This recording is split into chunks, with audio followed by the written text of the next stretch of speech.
Bismillahirrahmanirrahim. Assalamualaikum warahmatullahi wabarakatuh. Alhamdulillahi rabbil alamin.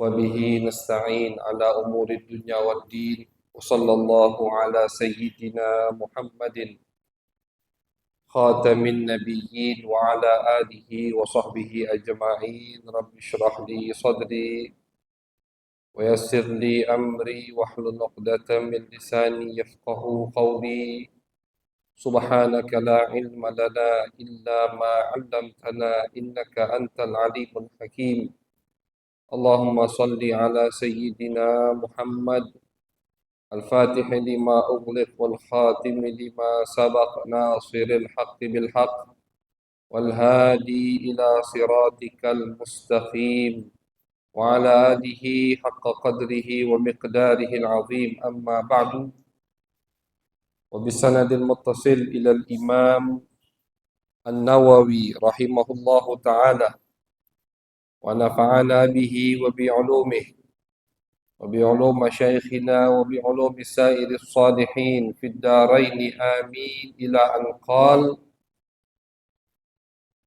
هذا حديث صحيح متفق على صحته مجمع على عظم موقعه وجلالته وهو أحد الأحاديث التي عليها مدار الإسلام وكان السلف وتابعوهم من الخلف رحمهم الله تعالى يستحبون استفتاح المصنفات بهذا الحديث تنبيها للمطالع على حسن النية واهتمامه بذلك والاعتناء به وروينا عن الإمام أبي سعيد عبد الرحمن ابن مهدي رحمه الله تعالى أنه قال من أراد أن يصنف كتابا فليبدأ بهذا الحديث وقال الإمام أبو سليمان الخطابي رحمه الله كان المتقدمون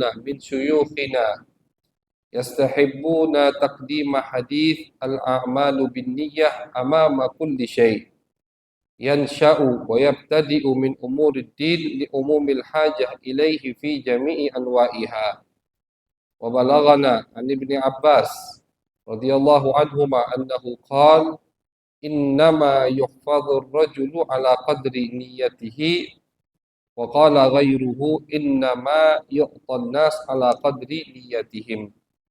Alhamdulillah, pertama-tama puji syukur kehadirat Allah Subhanahu wa taala atas segala nikmat yang Allah berikan sehingga di malam yang penuh dengan berkah ini kita masih dikumpulkan oleh Allah Subhanahu wa taala di tempat yang insya Allah penuh dengan berkah.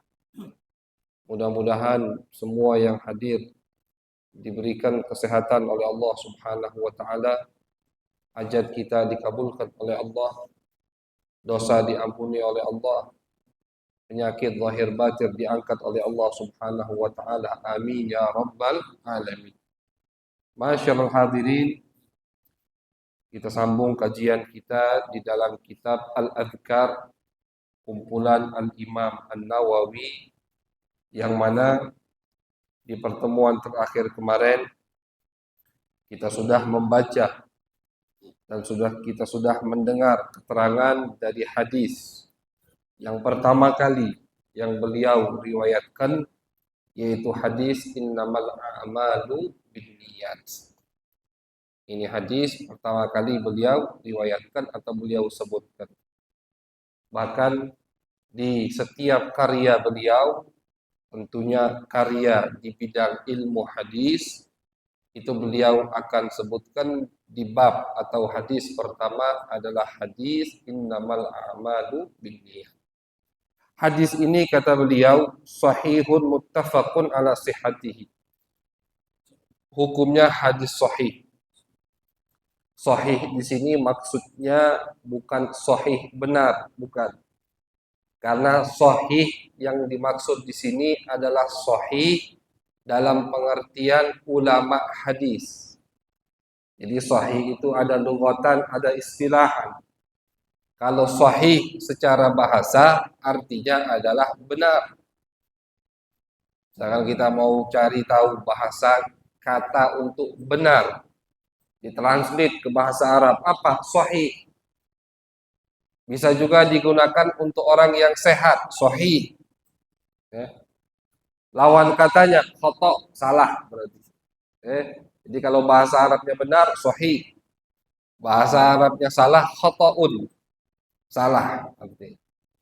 Nah, pengertian sahih di sini atau kalau kita dengar ini hadis hukumnya sahih. Apa itu maksudnya? Yang dimaksud dengan sahih di dalam ilmu hadis adalah hadis yang jelas nisbatnya kepada Nabi Muhammad sallallahu alaihi wasallam. Sudah, tidak perlu kita ragukan lagi. Ini hadis pasti nyambungnya bernisbat kepada Nabi besar Muhammad sallallahu alaihi wasallam. Tentunya dengan syarat-syarat yang disebutkan oleh ulama, bukan pembahasan kita malam hari ini syarat-syarat tersebut. Walhasil singkatnya, kalau kita dengar ada orang mengatakan atau di kitab disebutkan ini hadis sahih, artinya ini hadis jelas nisbatnya kepada Nabi Muhammad sallallahu alaihi wasallam. Apa gunanya? Atau apa yang harus kita lakukan ketika kita sudah mengetahui ini hadis jelas pasti bernisbat kepada Nabi?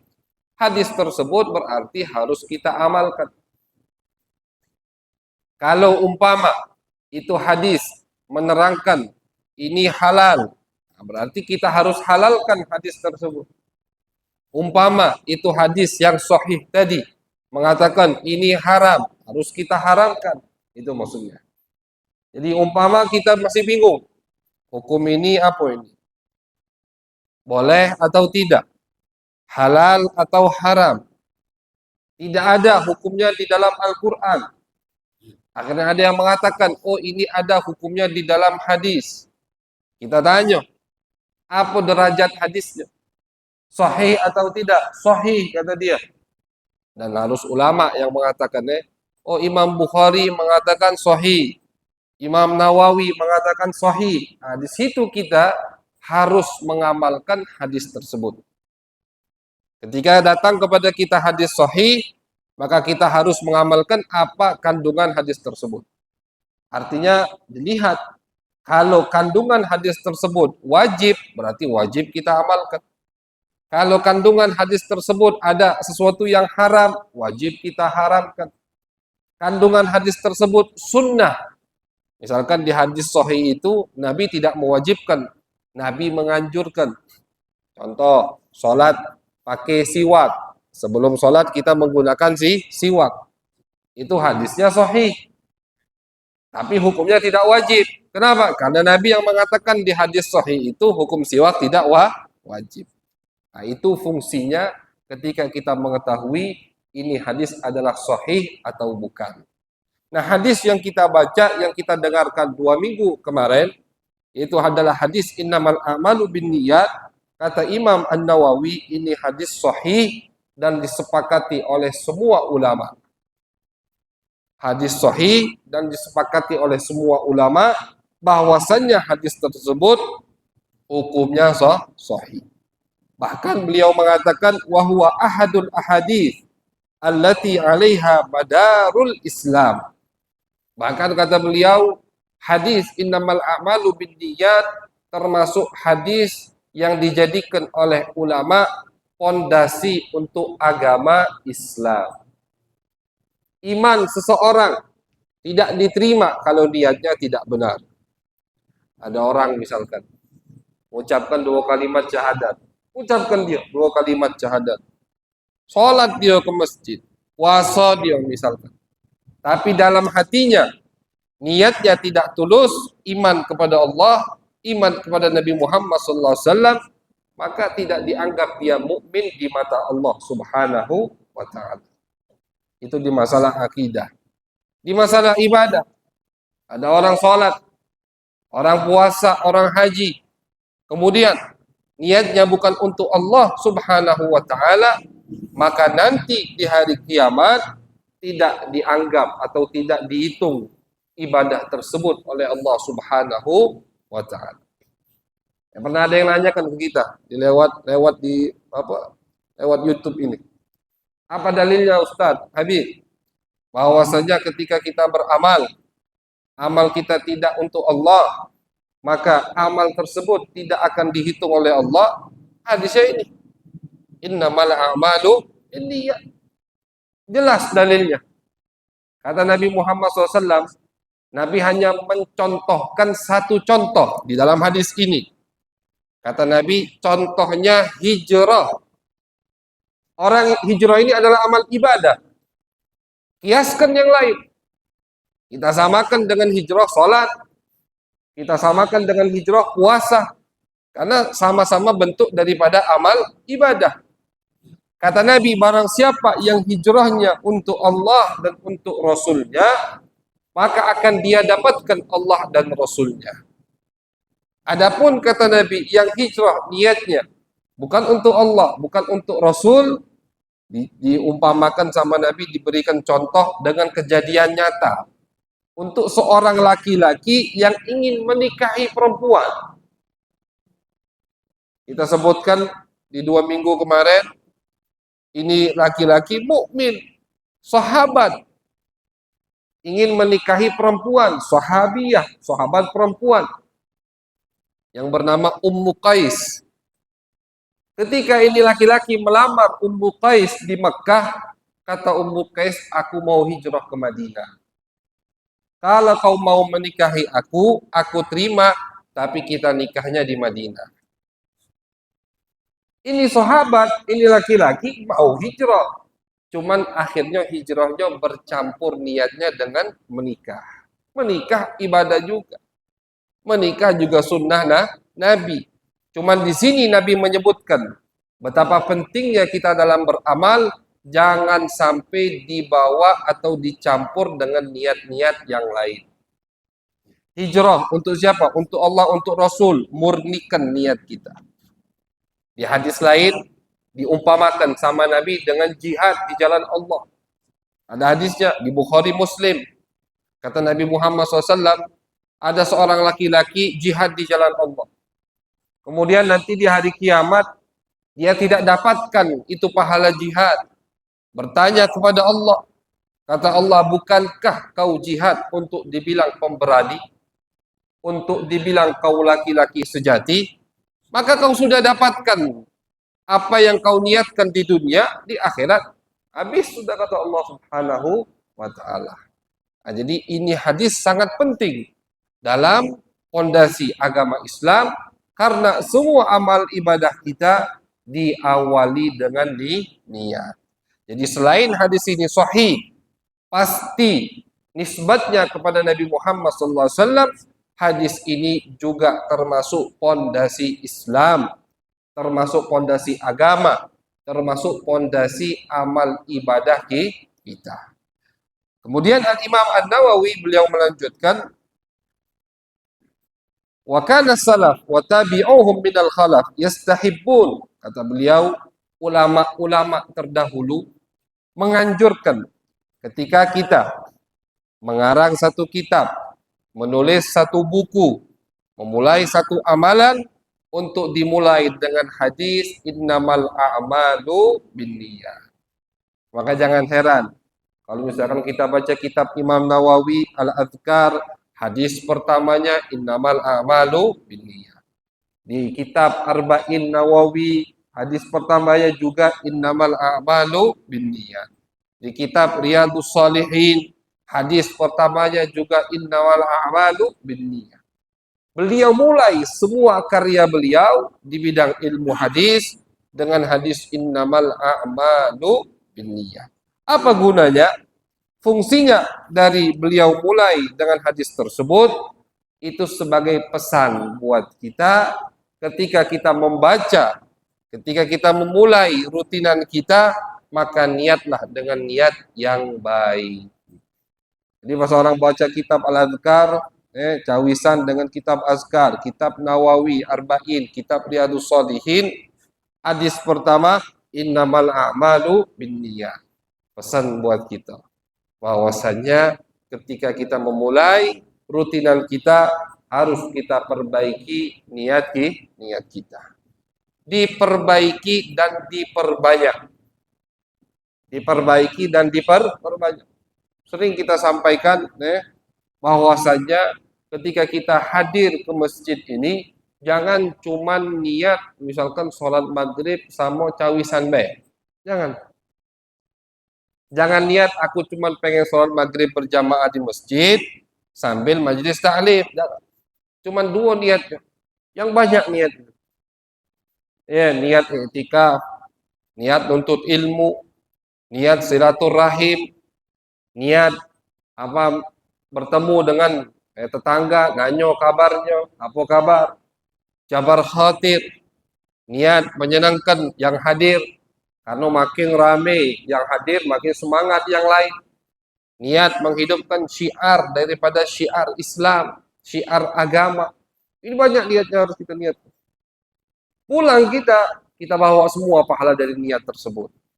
Jadi semakin banyak kita niat, semakin pintar kita main niat, semakin banyak pahala kita di sisi Allah Subhanahu wa ta'ala. Oleh karena itu, mereka-mereka para ulama, para al-mutaqaddimun, di dalam kitab mereka selalu dimulai dengan pembahasan niat.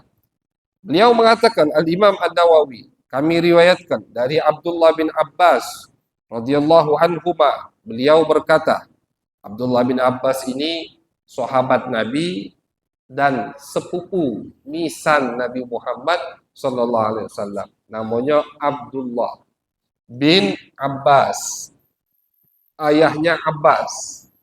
Abbas ini paman Nabi, lebih tua cuman 2 tahun dari Nabi Muhammad sallallahu alaihi wasallam. Punya anak namanya Abdullah. Abdullah ini termasuk sahabat yang umurnya kecil atau masih kecil ketika Nabi Muhammad wafat. Umur beliau waktu Nabi wafat kurang lebih baru 10 tahun. Masih kecil. Cuman walaupun masih kecil sudah dapat doa dari Nabi Muhammad sallallahu alaihi wasallam. Allahumma allimhu ta'wil wa faqihhu fid din. Kata Allah, kata Nabi, ya Allah, tolong ajari dia ilmu ta'wil. Ta'wil di sini maksudnya bukan ta'wil, bukan tafsir. Untuk memahami Al-Qur'an. Doa Nabi. Kalau doa Nabi itu pasti diijabah sama Allah Subhanahu wa ta'ala. Maka kita lihat kitab tafsir. Bukan kitab tafsir yang mana?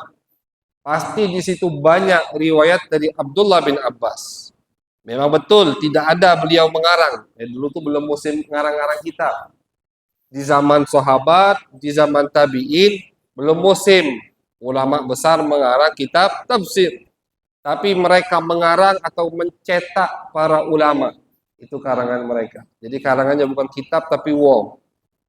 Murid Abdullah bin Abbas tersebar ke seluruh dunia. Murid Abdullah bin Abbas jadi pemimpin ulama-ulama tafsir. Kita buka kitab tafsir, kita akan menemukan misalkan ada nama tabi'in terkenal, Ikrimah. Ikrimah ini murid Abdullah bin Abbas. Ada nama tabi'in yang terkenal, Sa'id bin Jubair, murid Abdullah bin Abbas. Ada namanya Atha bin Abi Rabah, murid Abdullah bin Abbas.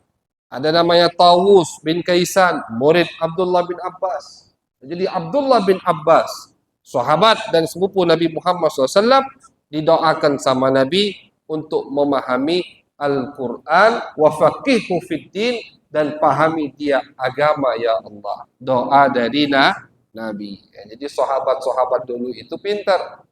Ketika mereka mendapat momen mahal, kesempatan untuk meminta doa kepada Nabi, itu mereka minta doa yang tinggi-tinggi. Jarang kita dengar di cerita-cerita sahabat datang ke Nabi minta doa, ya Rasulullah, aku minta duit banyak misalkan. Pengen ada, jarang. Rata-rata doa mereka itu minta yang tinggi-tinggi. Datang sahabat, datang ke Nabi minta doa, minta ya Rasulullah, aku ingin bersamamu di surga. Wah, ini kan doa hebat. Nah, nanggung-nanggung mintanya. Minta ingin bersama Nabi di surga. Ada yang minta, ya Rasulullah, minta misalkan apa namanya? Ada yang datang bawa anaknya. Ya Rasulullah, doakan anakku. Anakku ini sudah Anas bin Malik. Beliau dibawa oleh ibunya Ummu Sulaim. Ya Rasulullah, doakan. Ini udah khidmat sama antum lama. Doakan sama Nabi. Nabi kadang doanya juga untuk hal duniawi. Kata Nabi, ya Allah, panjangkan umurnya, berkahi hartanya, perbanyak anaknya, dan ampuni dosanya. Wah, ini luar biasa. Masukkan dia surga. Nah, jadi pintar sahabat ketika mendapat kesempatan di samping Nabi Muhammad SAW, mereka meminta doa-doa yang tinggi. Minta bersama Nabi di surga. Itu doa paling tertinggi sekali. Ini Abdullah bin Abbas, beliau meriwayatkan. Beliau berkata, qal innama yuhfadhur rajulu ala qadri niyatihi. Kata beliau, sesungguhnya seseorang itu akan menghasilkan apa yang dia amalkan tergantung niatnya. Di riwayat lain, beliau mengatakan innama yu'tan nas ala qadri niyatihim, yang artinya sama. Tergantung niat, bukan tergantung banyaknya amal. Liyabluwakum ayyukum ahsanu amala. Allah Subhanahu wa taala ketika mengatakan, kami hidupkan kalian, kami ciptakan kalian, kami jadikan kalian tinggal di dunia untuk apa? Untuk kami tes, liyabluwakum, liyahtabirakum. Pengen kami tes, pengen kami lihat mana yang paling bagus amalnya. Allah tidak mengatakan aktsaru amala. Nah, yang paling banyak amalnya, tidak. Tapi yang Allah ingin lihat dari kita yang paling bagus, yang paling baik, yang paling sempurna amalnya. Jadi jangan kita ini fokus hanya di amal yang banyak, tapi amburadul misalkan amalnya. Amal kita banyak, sholat tiap hari, tapi ternyata sholatnya kata yang sah. Na'udzubillah. Puasa kita tiap Ramadan, tapi puasanya tidak sah. Kenapa tidak sah? Ada yang belum dia ketahui. Ini tidak taunya membatalkan puasa. Ini tidak taunya wajib dilakukan. Nah, jadi jangan fokus ke banyak amal ibadah. Tapi yang harus kita fokuskan, amal ibadah kita ini sempurna.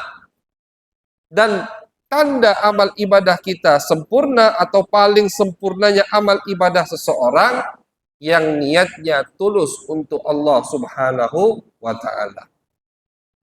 Kayak Nabi Muhammad SAW, beliau pernah mengatakan di dalam satu hadis. Kata beliau, kata Nabi, sesungguhnya tidak akan sama orang selain daripada generasi sahabat ketika beramal, walaupun banyak amalnya, tidak sama dengan amal sahabat. Sahabat itu, ma'asyarul hadirin, amalnya tidak banyak. Jarang kita dengar ada sahabat yang sholat setiap malam ratusan rakaat. Jarang. 1-2 cuma. Jarang kita dengar sahabat yang satu hari 2 kali khatam Al-Quran. Jarang. Mereka amal ibadahnya, tapi jangan kita bayangkan malas mereka, tidak ya.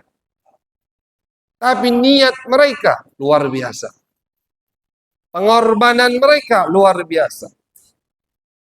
Apa yang mereka berikan untuk Nabi itu yang luar biasa. Makanya Nabi Muhammad SAW mengatakan, generasi setelah generasi sahabat, sebanyak apapun amal mereka, tidak bisa menandingi sahabat Nabi Muhammad SAW. Nabi sendiri yang mengatakan, amal mereka tidak banyak, tapi niat mereka bersih dan tulus. Kata Nabi Muhammad SAW, diberikan contoh satu oleh Nabi, yaitu sahabat Abu Bakar As-Siddiq. Kata Nabi, Abu Bakar ini umpama dia sedekah dengan 1 dirham, taruhlah 1 dirham itu misalkan sekarang 5.000 atau 10.000 umpama, itu tidak akan bisa menandingi sedekahnya ini walaupun orang bersedekah dengan gunung Uhud emas. Tidak bisa kata Nabi. Dirham dari Abu Bakar As-Siddiq tidak bisa menandinginya walaupun kita sedekah sebesar gunung Uhud emas. Kalau gunung Uhud ditimbang berapa ton emas, kita sedekah sebesar itu emas. Tidak bisa menandingi 1 dirham, 1 koin yang dikeluarkan oleh Sayyiduna Abu Bakar As-Siddiq. Kenapa? Niatnya ketika mereka mengeluarkan itu lain.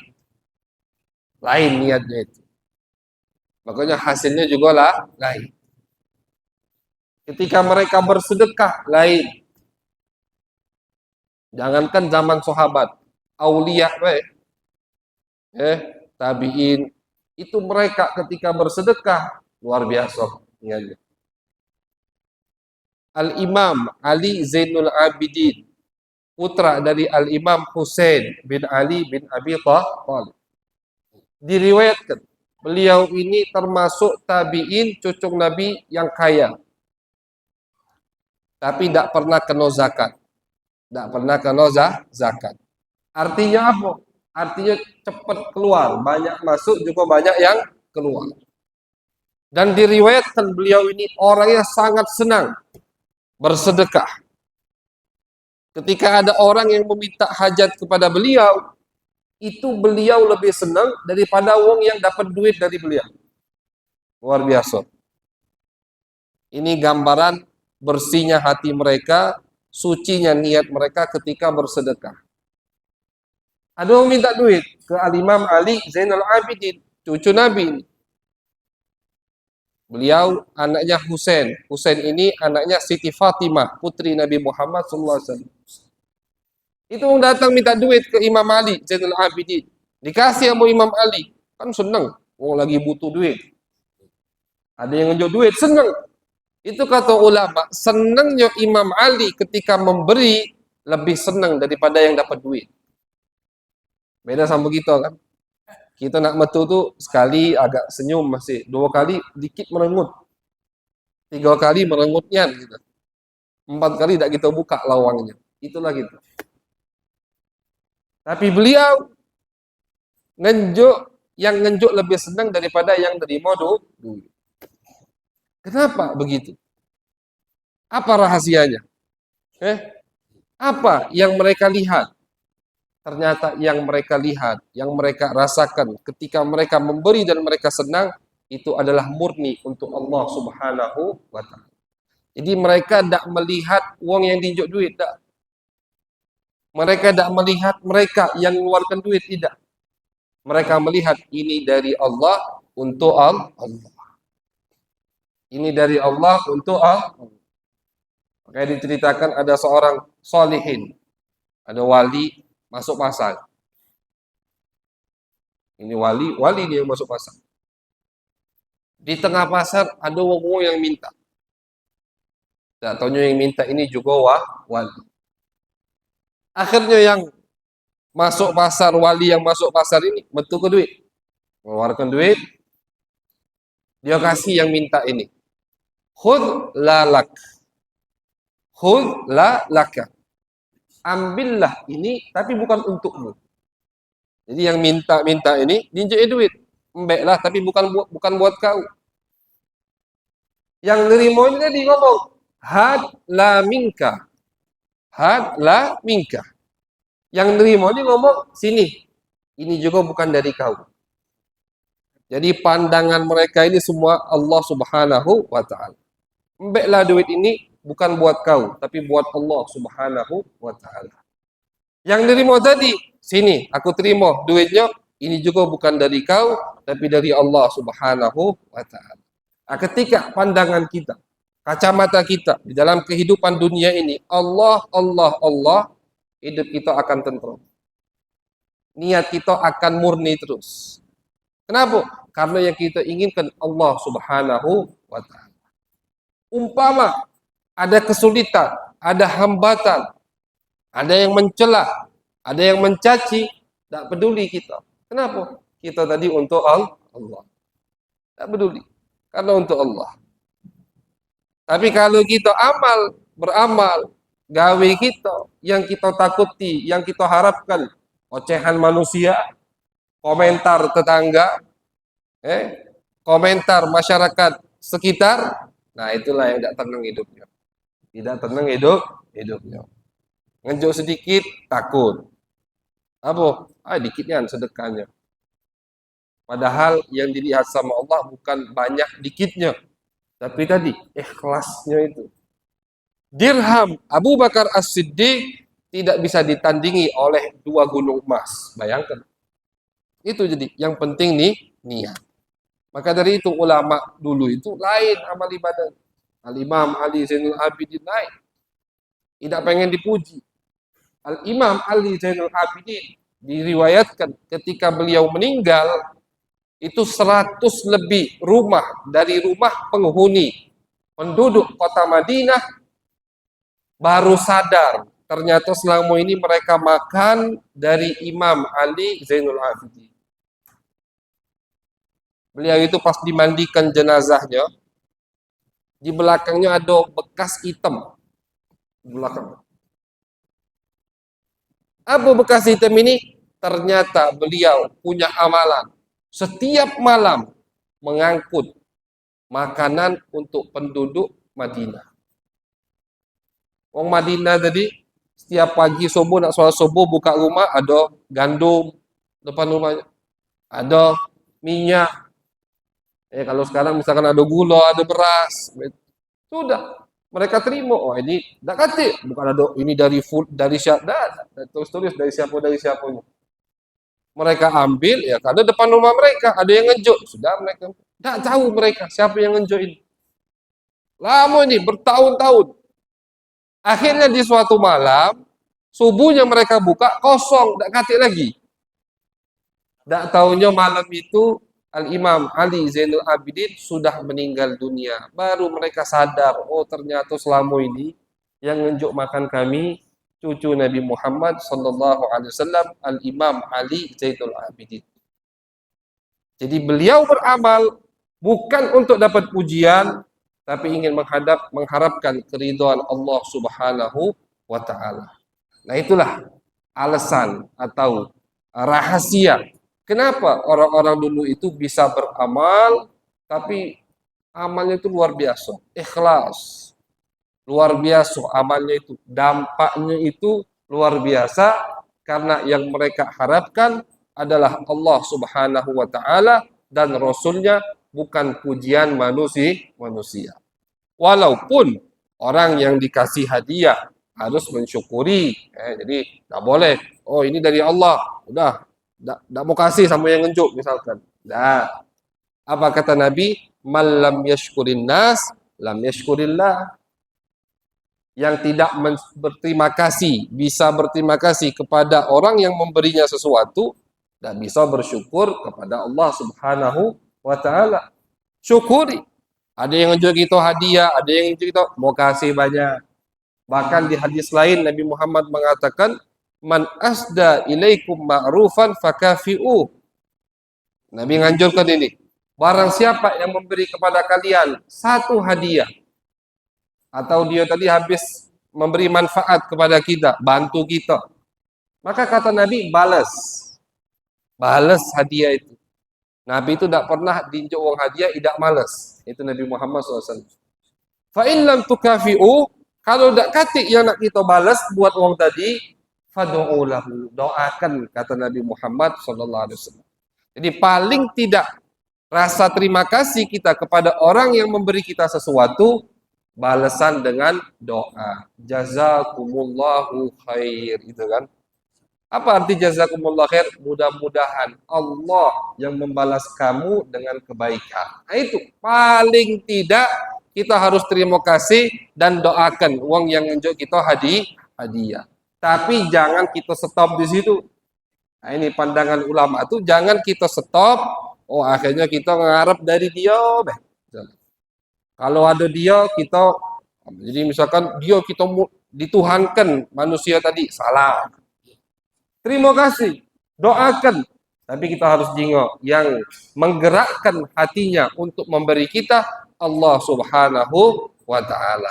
Sehingga hati kita tidak terkait dengan manusia, tidak mengandalkan manusia. Terima kasih, terima kasih. Baik, balas hadiahnya.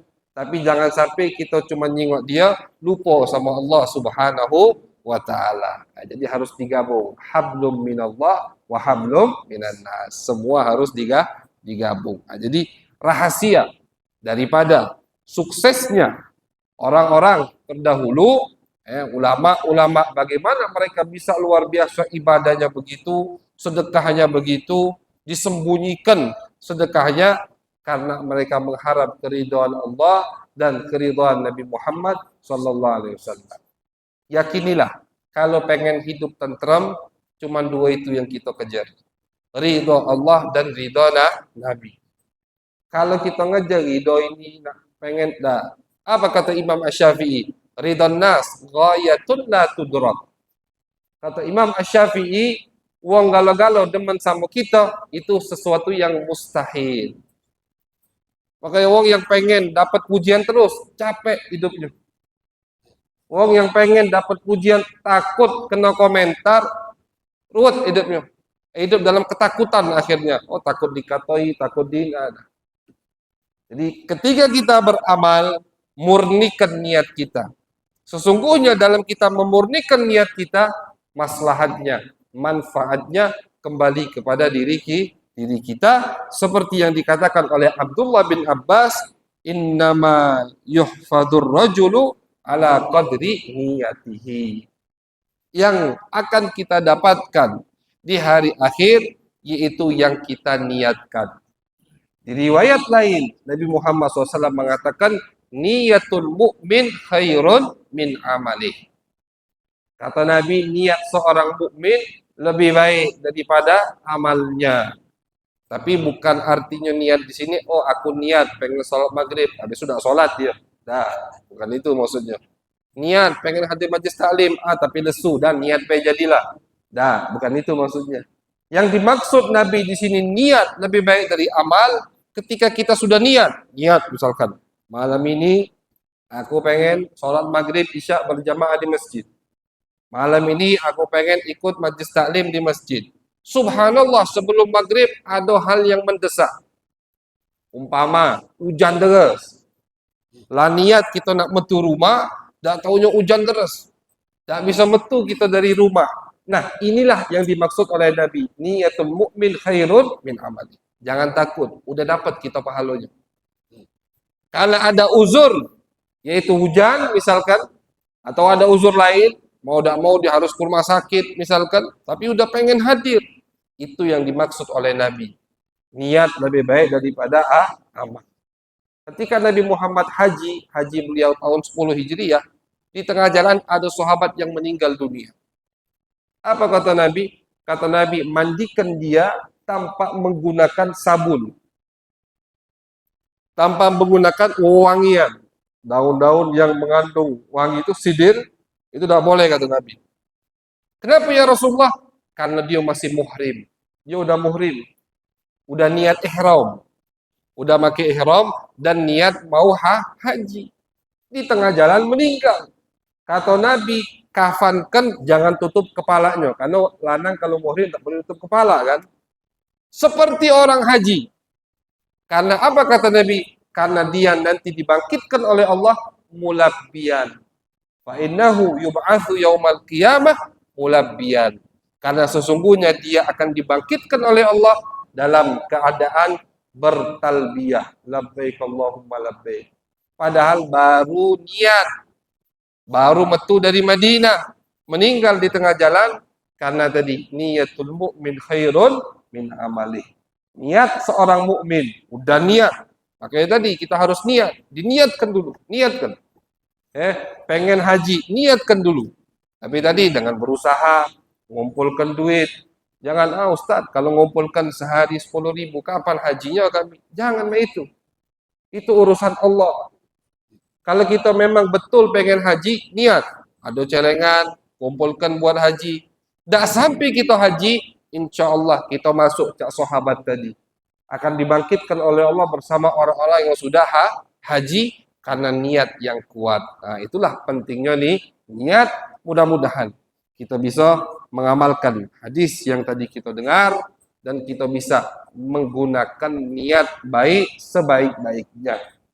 Kita perbanyak niat kita. Setiap amal baik, setiap amal yang bermanfaat untuk masyarakat, kita perbanyak niat kita mengharapkan keridhaan Allah, keridhaan Nabi besar Muhammad sallallahu alaihi wasallam, sehingga insya Allah kita mendapatkan kedudukan yang tinggi di sisi Allah dan sisi Nabi Muhammad sallallahu alaihi wasallam. Amin ya rabbal alamin.